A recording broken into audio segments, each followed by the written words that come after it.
Hello everyone, this is Dhananjay Singh. Welcome to Arts Study में जी। Before we start today's lecture, I hope कि आपने Renaissance के पिछले दो लेक्चर जिसमें कि हम लोगों ने रेनेसा के बैकग्राउंड और रेनेसा के मीनिंग को समझा था, उसको आप लोगों ने देख रखा होगा। अगर आपने उसको नहीं देखा है तो डिस्क्रिप्शन में आपको एक प्लेलिस्ट का लिंक मिल जाएगा, वहाँ से जा कर के आप पिछले दोनों लेक्चर्स को देख सकते हैं। मेरा ये सजेशन होगा कि आप इस लेक्चर को स्टार्ट करने से पहले उस दोनों को देख लीजिए। 10-10 मिनट के आसपास का है वो लेक्चर। आप चाहे तो उसको थोड़ा स्पीड फास्ट करके भी देख सकते हैं, क्योंकि अगर आप उसको नहीं समझेंगे तो फिर इस लेक्चर को देखने का कोई सिग्निफिकेंस, कोई महत्व रह नहीं जाता। तो ये इस सीरीज का रेनिसेंस का तीसरा लेक्चर होगा। इसमें हम लोग कॉजेज ऑफ रेनिसेंस को देखेंगे, पुनर्जागरण के कौन कौन से कारण थे उसको हम लोग देखेंगे। इस लेक्चर को भी हम लोग दो पार्ट में कवर करेंगे। आज हम लोग लगभग 4-5 कारण देखेंगे और आने वाले नेक्स्ट लेक्चर में भी हम लोग 4-5 कारण को देखेंगे। आने वाले लेक्चर का भी लिंक आपको डिस्क्रिप्शन में मिल जाएगा। अगर आप पार्ट 1 देख रहे हैं तो आपको पार्ट 2 का लिंक भी डिस्क्रिप्शन में मिल जाएगा, वहाँ से आप देख सकते हैं। अगर आपको इस लेक्चर का पीडीएफ चाहिए तो डिस्क्रिप्शन में एक टेलीग्राम चैनल का लिंक है, वहाँ से आप पीडीएफ को भी डाउनलोड कर सकते हैं। लेक्चर से रिलेटेड अगर आपको कोई भी क्वेरी है तो आप कमेंट करके पूछ सकते हैं, या हमारे चैनल के इंस्टाग्राम सेक्शन में, अबाउट सेक्शन में इंस्टाग्राम का लिंक मिल जाएगा, वहाँ से जा करके आप मैसेज करके पूछ सकते हैं। तो रेनेसा जो था, पुनर्जागरण था, वो एक दिन में होने वाला कोई घटना था नहीं। ये एक एफर्ट था ह्यूमन सोसाइटी का, पूरी मानव सभ्यता का। ऑलमोस्ट 2 सेंचुरी, लगभग 200 साल तक लोगों ने प्रयास किया, फिर जाकर के पुनर्जागरण हुआ, लोगों के अंदर एक नई भावना का उत्पन्न हुआ। तो इसके पीछे बहुत सारे कारण थे जो कि रेनेसा को करवाया, पुनर्जागरण करवाया लोगों को। तो उन सब कारण को हम लोग देखेंगे। बिफोर वी स्टार्ट, इसमें हम लोगों को दो लोकेशन को देखना पड़ेगा। एक कॉन्स्टेंटिनोपल है, जिसको कुस्तुनतुनिया बोला जाता है, जो कि आज आप टर्की का राजधानी इस्तांबुल जो है, ठीक है, उसको हम लोग कुस्तुनतुनिया पहले बोलते हैं। हम लोग नहीं, सब लोग बोलते थे। तो उसका पुराना नाम कुस्तुनतुनिया यानी कि कॉन्स्टेंटिनोपल है। तो उसको देखना मैप पे ज़रूरी है, कहाँ है वो। और दूसरा जेरूसलम, जो कि इजराइल और फ़लस्तीन के बीच में एक कन्फ्लिक्ट वाला जोन है। हालांकि इजराइल क्लेम करता है कि जेरूसलम उसका है और फ़लस्तीन जो है वो कहता है कि उसका है। उस पर हम लोग ज़्यादा डिटेल्स में नहीं जाएंगे, आपको जिसका समझना है समझिए। हालांकि उस पर ज़्यादातर हक इजराइल का ही है अभी। तो उस दोनों लोकेशन को देख लेते हैं हम लोग स्टार्टिंग में ही, ताकि आपको आगे दिक्कत ना आए। तो यहाँ पे है आपको टर्की, टर्की दिख रहा होगा यहाँ पे। तो यहीं पे आपको कॉन्स्टेंटिनोपल मिलेगा, ठीक है।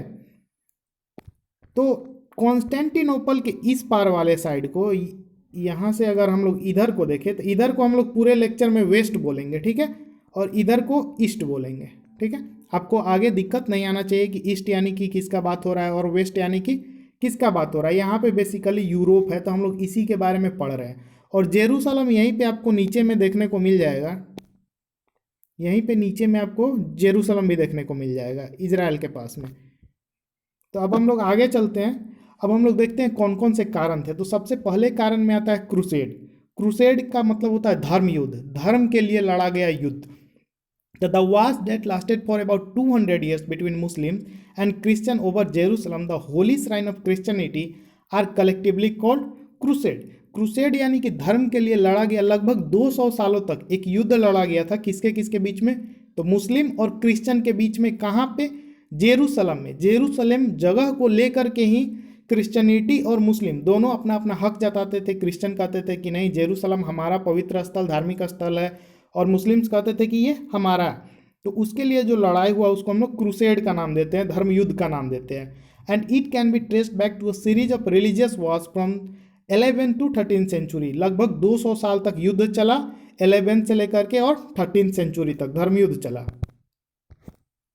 The crusade gave birth to a new theory and idea in place of old beliefs and ideas.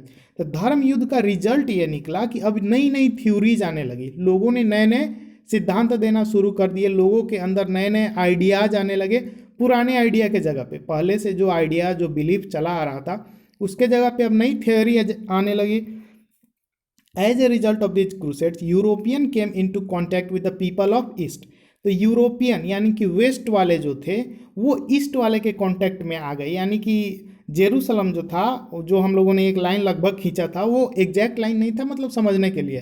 तो जब जेरूसलम में फाइट हो रहा था तो वहाँ पे यूरोपियन जो कि क्रिश्चियनिटी के थे, और ईस्ट यानी कि जो टर्की वर्की साइड के थे, या जो ईरान इराक वगैरह के जो भी रहे होंगे, तो जो ईस्ट और वेस्ट के लोग दोनों गए थे वहाँ पे लड़ने, मुस्लिम और Christian.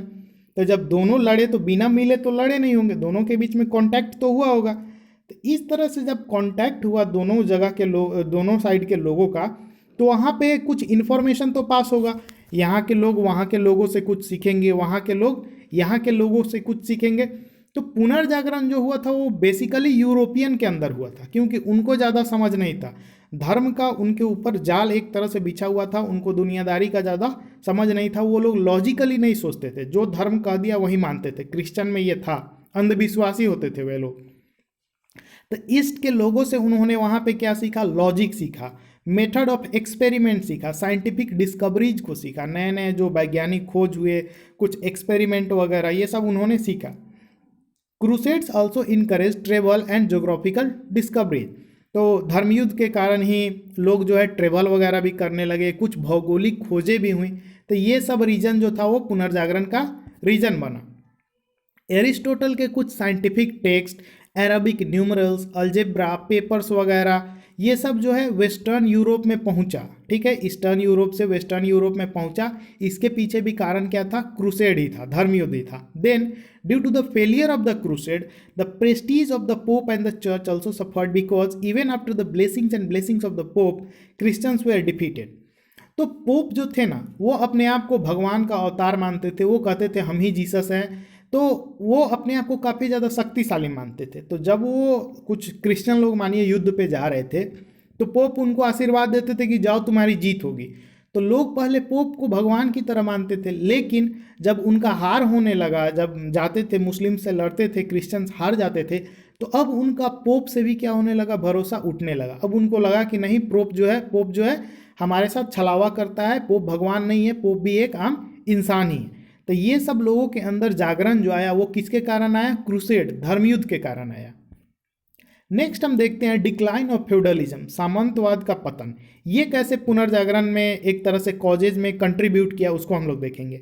The, as a result of the Crusades and the expansion of commercial trade, a modern, scientific and rationally conscious middle class emerged, which received substantial support from the immediate ruler. तो crusade के कारण, ठीक है, और दूसरा expansion of commercial trade, यानी कि वाणिज्य व्यापार के कारण और धर्मयुद्ध के कारण a modern scientific and rationally conscious middle class emerged. तो एक नए विचारधारा, साइंटिफिक सोचने वाले लोग, विज्ञान के दृष्टि से सोचने वाले लोग, ये नहीं कि हाँ रिलीजियसली सोचने वाले नहीं, लोग साइंस के बेसिस पे, फैक्ट के बेसिस पे सोचने वाला एक नया मिडिल क्लास का इमरजेंस हुआ। एक नया मिडिल क्लास समझिए उस टाइम उभरा, जिसको उस टाइम के इमीडिएट जो रूलर्स थे, उस समय जो रूलर रूल कर रहे थे यूरोप में या अन्य जगह पे, तो उन्होंने क्या किया? उनको सपोर्ट भी किया। तो वहीं मिडिल क्लास ने एक ऐसा रास्ता बना दिया, एक ऐसा मतलब समझिए रास्ता क्लियर कर दिया, जिससे कि डाउनफॉल होने लगा फ्यूडल सिस्टम का, सामंतवादी व्यवस्था, जिसके बारे में हम लोग पिछले लेक्चर में थोड़ा बहुत डिस्कस किए हैं। तो वो सामंतवादी व्यवस्था का पतन होने लगा। वह सामंतवादी व्यवस्था जो 5वीं सेंचुरी से चला आ रहा था, तो लगभग 12वीं-13वीं के आसपास आते आते धीरे धीरे उसका पतन होना शुरू हो गया। आगे देखते हैं। During the time of feudal rule there were many type of superstitions in the people, but when new ideologies were born and knowledge spread, then people give importance to rational knowledge by removing superstition. तो जब इन सामंतों का rule चल रहा था तो उस time बहुत ज़्यादा अंधविश्वास था, पूरे यूरोप के लोग अंधविश्वास के जकड़ में थे। लेकिन जब इन फ्यूडलिज्म का, जब सामंतवाद का पतन होना शुरू हो गया, तो लोगों के अंदर नई नई आइडियाज़ आने लगे, लोग के अंदर जब ज्ञान आने लगा, तो वे लोग अब रेशनल नॉलेज पे ज़्यादा फोकस करने लगे, तर्क वाले ज्ञान पे, कि अगर ये सही है तो क्यों सही है, गलत है तो क्यों गलत है। लोग अब रेशनली सोचने लगे, बाय रिमूविंग सुपरस्टिशन, अंधविश्वास को अब ये लोग खत्म करने लगे, अपने अंदर से अंधविश्वास को हटाने लगे। In fact due to wide spread opposition to feudal system by the people, the rule of anarchy and disorder in European countries ended and peaceful governance system was established, due to which the common section of the society also became optimistic about its progress. तो वहाँ पे जो है wide spread opposition होने लगा, अब लोग जो हैं विरोध करने लगे फ्यूडल सिस्टम का। लोगों को सामंतवादी व्यवस्था पसंद ही नहीं आ रहा था, उनको लग रहा था कि नहीं, ये उनके विकास को क्या कर रहा है, हैम्पर कर रहा है, रोक के रह रहा है। तो इससे यूरोप में सामंतवादी व्यवस्था के कारण यूरोप में जो गड़बड़ियाँ चल रही थी, वो गड़बड़ियाँ अब धीरे धीरे खत्म होने लगी। वहाँ पे जो अराजकता था, शांति का माहौल नहीं था, तो वो सब अब खत्म होने लगा। धीरे धीरे वहाँ पे अच्छा पीसफुल गवर्नेंस जो है इस्टेब्लिश होने लगा, और इसके कारण जो वहाँ पे common section of the society यानी कि जो आम लोग थे वो भी अब ऑप्टिमिस्टिक होने लगे, दूरदर्शी होने लगे, अपने प्रोग्रेस के बारे में सोचने लगे, अपने फ्यूचर के बारे में सोचने लगे, जो कि पहले नहीं सोचते थे। ये सब किसके कारण हुआ? डिक्लाइन ऑफ फ्यूडलिज्म के कारण। तीसरा पॉइंट देखते हैं, development of trade and commerce. वाणिज्य और व्यापार, इन सब चीज़ों का जब डेवलपमेंट हुआ, विकास हुआ, तो उससे कैसे इफेक्ट पड़ा पुनर्जागरण पे, या पुनर्जागरण क्यों हो गया उसके कारण, उसको हम लोग देखेंगे अब। तो one of the main reason for the renaissance was the development of trade commerce. एक कारण यह भी था, due to the crusades trade relation of Europe with the eastern countries were establish. तो जब क्रूसेड हुआ था, धर्म युद्ध हुआ था, तो ट्रेड रिलेशन यूरोप का ईस्टर्न कंट्रीज के साथ इस्टेब्लिश हो गया, क्योंकि देखिए वेस्ट के लोग और ईस्ट के लोग वहाँ पे आए होंगे, लड़े होंगे। अब लड़ेंगे तो भाई उनको हर चीज़ का ज़रूरत होगा ना, तो ईस्ट वाले वेस्ट को कुछ सामान ला करके बेचे होंगे, वेस्ट वाले ईस्ट को, भले वो एक जगह पे लड़ते होंगे लेकिन बाकी जो आसपास का रीजन होगा वहाँ पे तो वे लोग रुके होंगे, तो उनको हर चीज़ों का ज़रूरत पड़ता होगा, तो बिजनेस वाली एक्टिविटीज़ जो थी, व्यापार जो थी, वहाँ पे शुरू हो गई होगी। As a result European trader settled on the source of Jerusalem and Asia Minor. तो वहीं यूरोपियन ट्रेडर जो थे, यूरोपियन जो व्यापारी थे, वो आकर के जेरूसलम के किनारे जो है सेटल हो गए, एशिया माइनर के किनारे, विच इंक्रीज ट्रेड, जिससे क्या हुआ, व्यापार को बढ़ावा मिला। The trading activities gave impetus through the renaissance in many ways. अब ये जो व्यापार का जो सिलसिला चल रहा था, तो इससे जो है रेनिसेंस को बहुत सारे तरीकों से प्रभाव पड़ा रेनिसेंस पे, उसको हम लोग देखें। पहला, European merchants become acquainted with the progressive ideas of the east.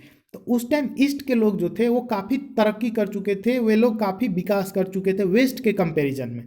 तो अब इन लोगों का जो लॉजिकली जो थिंकिंग वाला जो एबिलिटी था, इन लोगों का जो आगे बढ़ा हुआ सोच था, उसको वेस्टर्न लोग जो यूरोपियन मर्चेंट थे वे लोग एक तरह से कॉपी करने लगे, उसको एडॉप्ट करने लगे। दूसरा कैसे हुआ, कमर्शियल प्रॉस्पेरिटी इनकरेज्ड अर्बनाइजेशन। अब जब लोग अमीर होने लगे तो अर्बनाइजेशन होगा। क्या होता है, कोई पैसा वाला आदमी गांव में नहीं रहना चाहता है, या रूरल टाइप का इलाका वहाँ नहीं रह, वो जब पैसे आते हैं तो वो शहर की ओर भागता है, ठीक है, वहाँ पे अच्छा लाइफ स्टाइल है, अच्छा कल्चर है, अच्छे अच्छे लोग हैं, अच्छी सुविधाएं हैं। तो इन सब की वजह से लोग जो है अर्बनाइजेशन के तरफ जाते हैं, जहाँ पे अर्बन सेटलमेंट है। तो इसके कारण जब कमर्शियल प्रॉस्पेरिटी आया वहाँ पे, तो अर्बनाइजेशन बढ़ा, नए नए टाउन डेवलप होने लगे, जैसे Venice, Florence, Milan, Lisbon, Nuremberg, ये सब जो है नए नए सिटीज़ बनने लगे। Then the cities of Europe started becoming centres of international trade. अब जब ये पहले तो टाउन बने होंगे, छोटे टाउन, बाद में धीरे धीरे बड़े सिटीज़ में कन्वर्ट हो गए। अब ये जो सिटी थे वो एक तरह से हब बन गए इंटरनेशनल ट्रेड के। यहाँ पे बड़े बड़े लेवल का, इंटरनेशनल मतलब समझ रहे हैं, पूरे नेशन से, एक दूसरे नेशन से जो व्यापार का एक तरह से सेंटर इस्टेब्लिश हो गया। ये जो सिटीज़ थे ये एक सपोर्टिंग रोल की तरह प्ले किए exchange of ideas and development of knowledge में। यहाँ पे अब हर जगह के लोग आएंगे, हर नेशन से, ईस्ट से, वेस्ट से, तो चारों तरफ के लोग यहाँ पे आते थे, तो एक दूसरे से आइडिया शेयर करते थे, अपना ज्ञान एक दूसरे को देते थे। ये उसको कुछ बता रहा है, वो इसको कुछ बता रहा है, तो यहाँ वाला करा अच्छा ये भी होता है, ये तो हमको पता ही नहीं था।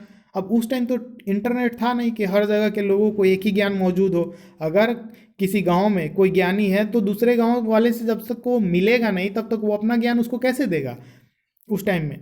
तो यहाँ पे गांव तो छोड़िए, बड़ी बड़ी देशों का बात है, तो लोग जब तक कांटेक्ट में नहीं आएंगे तब तक आइडिया शेयर कैसे होगा। तो ऐसे में क्या होने लगा, आइडिया जो है, डेवलपमेंट ऑफ नॉलेज वगैरह सब शेयर हुआ। Thirdly, the development of business led to emergence of building capitalist class. तो अब जब ये ट्रेड होने लगा तो एक कैपिटलिस्ट क्लास यानी कि पूंजीवादी क्लास जो है बनने लगा, एक अमीरों का एक अलग अपना ग्रुप सा तैयार होने लगा। और ये जो क्लास था, इनके पास जब पैसा आने लगा तो ये अब प्रिविलेजेस मांगने लगे। ये बोले कि हमको भी भाई चाहिए, अब पूरा फुल चाहिए इज्जत। तो अब ये बोलने लगे कि ये जो सामंत लोग हैं तो इनको जो सुविधाएं मिलती है, जो इज्जत समाज में मिलता है, जो इनके लिए व्यवस्था किया गया है, वो अब हमारे लिए भी किया जाए। हमारे पास क्या कमी है भाई, मेरे पास भी सब कुछ है। तो ये लोग अब डिमांड करने लगे। तो इससे क्या होने लगा, अब एक स्ट्रगल चालू हो गया ब्यूरोक्रेसीज और फ्यूडल के बीच में, सामंतों के बीच में, और जो ब्यूरोक्रेसीज क्लास के थे, जो मर्चेंट वगैरह थे, या बड़े बड़े लॉयर थे, टीचर थे, कोई फिलोसफर वगैरह थे, मतलब जो भी बड़े लोग थे, उनका स्ट्रगल शुरू हो गया किनसे, सामंतों से। और सामंतवाद के पतन का भी एक ये कारण है, ठीक है। In this struggle the church supported the feudal Lord. अब चर्च वहीं अपना पुराना आदत, तो वो क्या कर रहा था, अपने फ्यूडल लॉर्ड्स को ही सपोर्ट कर रहा था। सामंतों पे चर्च का ही हाथ था, चर्च का नहीं, बेसिकली चर्च का जो पोप था उसका हाथ था।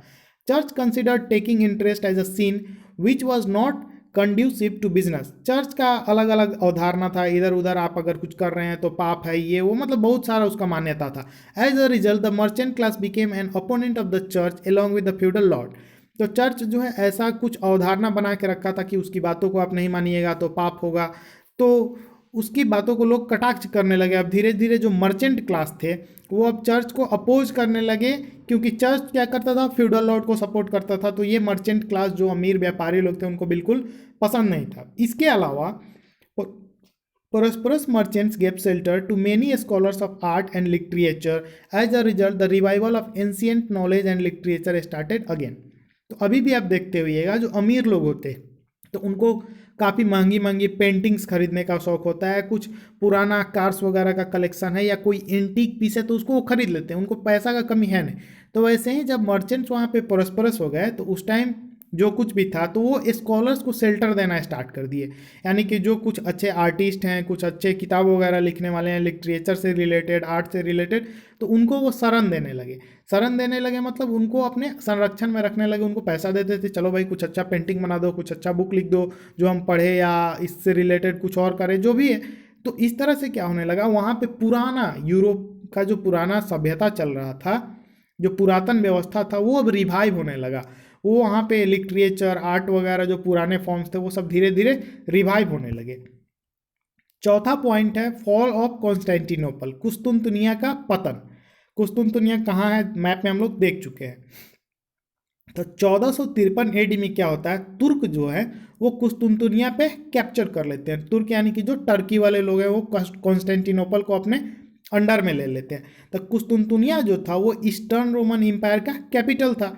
तो उस टाइम हुआ ये कि कुस्तुनतुनिया जो था वो ग्रेट सेंटर था एजुकेशन का, वहाँ के लोग बहुत ज़्यादा पढ़े लिखे होते थे कुस्तुनतुनिया के।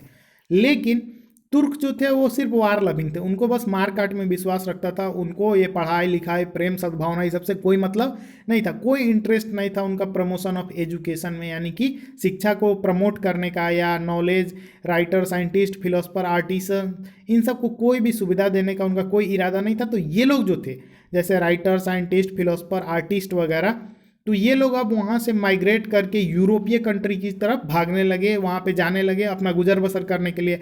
जैसे इटली चले गए, फ्रांस चले गए, जर्मनी, इंग्लैंड, यहाँ पे वे लोग वहाँ से माइग्रेट करने लगे। उसी समय हुआ ये कि जब वो माइग्रेट कर रहे थे तो अपने साथ वो सारे किताब, सारे मनुस्क्रिप्ट जो एंशिएंट ग्रीक और रोमन नॉलेज को कंटेन किया था, जिनके अंदर पुरानी जो सभ्यताएं थी उससे रिलेटेड जो नॉलेज वगैरह था या जो भी सोच था, जो विचार था, उन सब को अपने साथ लेकर के वो कहाँ चले गए, यूरोप में चले गए। कुस्तुनतुनिया का पतन हो गया, कुस्तुनतुनिया पे तुर्क का कब्जा हो गया। जब तुर्क कब्जा किए तो वहाँ के जो पढ़े लिखे विद्वान लोग थे वो कहाँ भागे, यूरोप की तरफ भाग गए। अब जब वो वहाँ पे गए तो अपना सारा स्टडी मटेरियल लेके गए। तो वहाँ जाने के बाद अब वे लोग क्या करने लगे, वहाँ के लोगों को शिक्षित करने लगे। जो ज्ञान पहले ईस्ट में था वो अब वेस्ट के लोगों को होने लगा। वेस्ट लोग जो है अब चर्च की बातों को क्या करने लगे, नकारने लगे। इस तरह से जो है पुनर्जागरण का एक रास्ता कॉन्स्टेंटिनोपल के फॉल होने, कुस्तुनतुनिया का पतन से भी बन गया। लास्ट पॉइंट है आज का, ज्योग्राफिकल डिस्कवरीज। ज्योग्राफिकल डिस्कवरीज यानी कि भौगोलिक खोजें, ये भी जो है पुनर्जागरण का एक कारण बनी। कैसे, तो कुस्तुनतुनिया जो था वो एक लिंक था जो कनेक्ट करता था यूरोप को ईस्टर्न कंट्री से, यानी कि बीच वाला पॉइंट था जहाँ पे यूरोपियन जो है जिसको क्रॉस करके ईस्ट से व्यापार किया करते थे। Due to the possession of the Ottoman Turks over कुस्तुनतुनिया, this route was blocked for European traders. As a result the search for new routes became necessary for business prosperity. तो कुस्तुनतुनिया पे जब तुर्कों ने कब्जा कर लिया तो उसको ब्लॉक कर दिया, बोला यूरोपियन को कि भाई अब तुम लोग अपना कोई और रास्ता देख लो, इधर से हम लोग तुमको व्यापार नहीं करने देंगे, किसी भी कीमत पे तुम लोग इधर से आगे नहीं जा सकते हो। तो अब जो है नई रास्ता का खोज का काफ़ी ज़्यादा ज़रूरत पड़ गया। देन उसी समय हुआ ये 15वीं शताब्दी में मैग्नेटिक कंपास का खोज हो गया। अब जब मैग्नेटिक कंपास का खोज हो गया तो बड़े बड़े शिप को बिल्ड करने में सहायता मिल गई, क्योंकि शिप बनाना और उसको चलाना बहुत मुश्किल होता था। ठीक है, तो उस टाइम शिप तो बनते थे लेकिन वो छोटी रास्ताओं के लिए बनाए जाते थे। तो अब जो है जब मैग्नेटिक कंपास का खोज हो गया, लोगों को डायरेक्शन पता चलने लगा कि इस दिशा में जाना है, इतना जाना है, उतना जाना है, तो अब लोग क्या करने लगे, बड़े बड़े शिप बनाने लगे। इसका रिजल्ट ये हुआ कि पुर्तगाल और स्पेन के लोग डिस्कवरी पे निकल गए, खोज करने निकल गए, दुनिया के सफ़र पे निकल गए कि कुछ तो मिलेगा आगे दुनिया में क्या है। भाई उस टाइम सैटेलाइट तो था नहीं कि एक बार गूगल मैप ऑन किया और पता चल गया कि ओ माय गॉड इतना बड़ा अर्थ है हमारा। उस टाइम ऐसा कुछ नहीं था, सब लोग अंदाजे, मतलब एक होता है ना इमेजिनेशन होता था कि अच्छा ये ऐसा होता होगा, वो ऐसा होता होगा, या जब कोई अपने आंखों से देखता था, उसको किसी किताबों में डिस्क्राइब करता था, तभी वो चीज़ें आगे बढ़ती थी। तो अब क्या होने लगा, पुर्तगाल और स्पेन के लोग बड़े बड़े नाव लेकर के लंबी समुद्री यात्रा पे निकलने लगे। इसी दौरान 1488 में बार्थमेलो डियाज ने जो है साउदर्न एंड ऑफ अफ्रीका को खोज निकाला। The other hand in on the other hand in 1492 Columbus reach the American coast. 1492 में कोलंबस ने अमेरिका का खोज कर दिया, अमेरिका के किनारे पे पहुंच गए। उसी तरह 1498 में वास्को डिगामा जो है कैलिकट पहुंच गए इंडिया में भाया the Cape of Good Hope. तो केप ऑफ गुड होप होते हुए ये लोग जो है आगे इंडिया की तरफ आए। तो ये जो ज्योग्राफिकल डिस्कवरीज हुई, इन्होंने प्रमोट किया ideological exchange in different country. तो जो आइडियोलॉजी एक दूसरे कंट्री का था वो किसी तीसरे कंट्री में जाने लगा, एक कंट्री से दूसरे में, दूसरे से तीसरे में। जब लोग यहाँ से वहाँ ट्रेवल करने लगे तो आइडियाज जो थी वो भी ट्रेवल करने लगी, जो अवधारणाएं थी, जो विचार था लोगों का, वो अब यूरोप तक पहुँचने लगा। तो यूरोप के लोग क्या थे, अब धीरे धीरे एजुकेटेड हो रहे थे, उनको अब नॉलेज आ रहा था, उनके अंदर अब तर्क शक्ति बढ़ रही थी। Due to this the thinking power of the person was developed and the capacity and self confidence of man increase. वहीं उनका सोच बढ़ा, उनके अंदर उनके क्षमता बढ़ा, उनका सेल्फ कॉन्फिडेंस काफ़ी बूस्ट हुआ, और लोग जो है पुनर्जागरण के लिए एक तरह से क्या हो गया, प्रतीत मतलब आगे की तरफ बढ़े, पुनर्जागरण का रास्ता उनका धीरे धीरे क्लियर हो गया। यही है केप ऑफ गुड होप होते हुए कैसे वे लोग डिस्कवरी किए थे, ये वाला रास्ता उन्होंने क्या कर दिया था, ब्लॉक। पहले इधर से आ जाते थे ट्रेड करने ईस्टर्न साइड में, ये सब ईस्टर्न साइड है, तो बाद में यहाँ से उनको यहाँ आना पड़ा, यहाँ पे केप ऑफ गुड होप था, और यहाँ से जो है वो कैलिकट पहुँचे, इधर अमेरिकन कोस्ट पे पहुँचे। तो ऐसे ही आगे डिस्कवरीज होता रहा। तो आज के इस लेक्चर में इतना ही। अगर आपको लेक्चर अच्छा लगा होगा तो लेक्चर को लाइक कर दीजिएगा, चैनल पे नया है तो सब्सक्राइब कर लीजिएगा। जल्दी ही पार्ट 2 का वीडियो आ जाएगा, तो डिस्क्रिप्शन में आपको लिंक मिल जाएगा, वहाँ से आप उसको चेक करके देख सकते हैं। आज के इस लेक्चर में इतना ही, मिलते हैं जल्दी ही नेक्स्ट लेक्चर में। Thank you so much for watching, stay tuned with us.